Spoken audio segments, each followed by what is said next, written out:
তো যারাই করুক এটা তো ভালো না। আপনি একটা মানুষকে অন্যায়ভাবে আটকে টাকা খাবেন, মারবেন, তো এটা অন্যায়।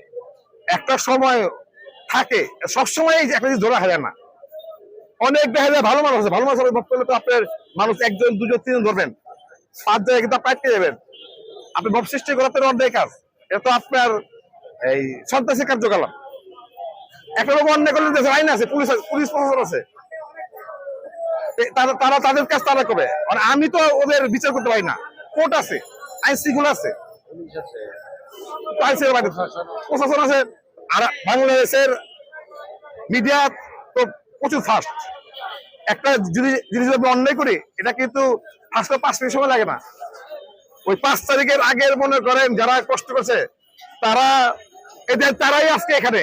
আর 5 তারিখের পরে পরে যারা আসছে এরা কিন্তু নাই।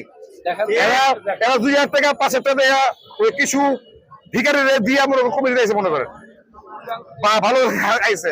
আমগো জীবন যে বলছেন আমরা হামলা খাইছি 11 সন থেকে। যাই হোক, সকলকে ধন্যবাদ।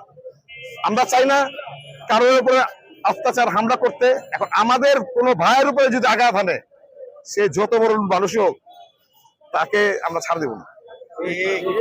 আমরা একটু কানেক্ট করি। আমরা শুনেছি যে প্রকৃত আওয়ামী লীগ সরকারের যিনি প্রধানমন্ত্রী ছিলেন শেখ হাসিনা, তিনি ডিসেম্বরে বাংলাদেশে আসবেন। আসলে এই যে ষড়যন্ত্র বা এই যে এখন পরিস্থিতিগুলো, এই বিষয়টার সাথে কোনোভাবে সম্পৃক্ত কিনা আপনাদের কি মনে হয়? ঠিক আছে, ডিসেম্বর তো কত সালে ডিসেম্বরে এটা সন আছে তো, যেমন 3000 সনে হতে পারে বা 5000 সনে তো থাকতে পারে। ডিসেম্বরের তারিখ দেন তো, তারিখটা জানলে বলতে পারতাম যে আসতে হবে কিনা।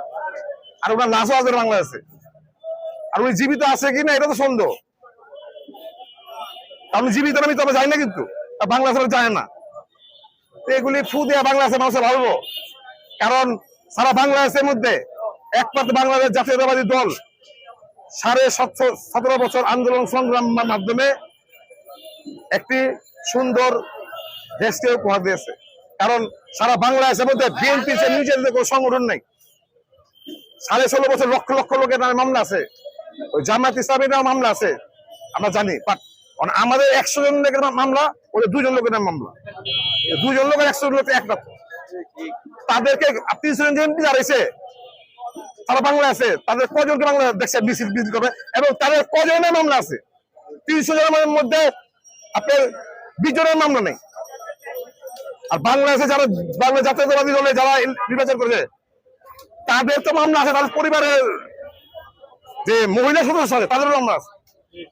আমাদেরকে আন্দোলন সংগ্রামে ভয় গেলে এটা হইলো ওই যে বোকার সঙ্গে বাস্তব অবস্থা। আমাদেরকে আন্দোলন সংগ্রামে ভয় লাভ নেই, কারণ আমরা আন্দোলন সংগ্রাম করতে করতে আমাদের জীবন শেষ।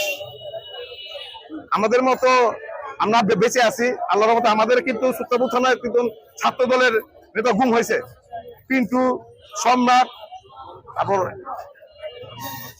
সোহেল, 3 জন কিন্তু আমাদের ছাত্র নেতা গুম হয়েছে। পুরান ঢাকা 7 জন ছেলে গুম হয়েছে। তারপর আমাদের জাভেদ রুয়েল ভাই, উনিও কিন্তু খুব নির্যাতিত লোক।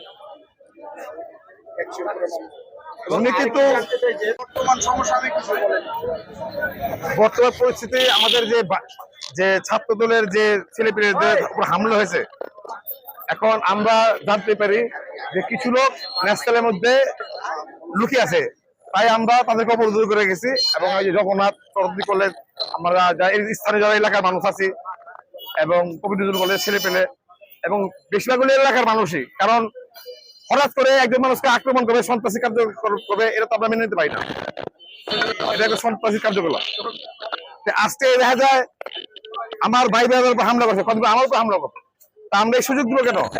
হামলাকারীরে আমরা তো শান্তিতে থাকতে দেবো না। আমরা একটু জানতে চাই আসলে দেশ